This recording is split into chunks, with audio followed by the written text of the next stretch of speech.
Good morning, madam. My name is D. Girish Nanda. I am studying in 8th class in our school.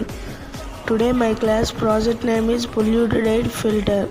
ఇది ఎలా work అవుతుందంటే madam present ఢిల్లీలో pollution ఎలా ఉందో మనకు తెలుసు. దాన్ని కంట్రోల్ చేయడానికి ఇదొక సొల్యూషన్. ఇది వచ్చేసి ఫ్యాక్టరీ నుంచి వచ్చే వేస్టేజ్ మొత్తాన్ని మనం ఇలా బర్న్ చేయడం వల్ల మనకి 3 వోల్ట్ కరెంట్ అనేది ప్రొడ్యూస్ అవుతుంది వితౌట్ బ్యాటరీతో 3 వోల్ట్ ఎనర్జీ అనేది ప్రొడ్యూస్ అవుతుంది. అలాగే దీని నుంచి వచ్చిన పొల్యూటెడ్ ఎయిర్ మొత్తం ఈ పైప్ లైన్ ద్వారా ఇక్కడికి వచ్చి కార్బన్ ఫిల్టర్లో ఫిల్టరైజేషన్ అయి ఫ్రెష్ ఎయిర్ అనేది బయటికి మనకి వస్తుంది.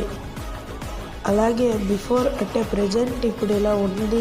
ఈ మిషన్ వాడడం వల్ల ఆఫ్టర్ ఇలా మార్చడానికి అవకాశాలు ఉన్నాయి. This project prepared by 8th class power boys.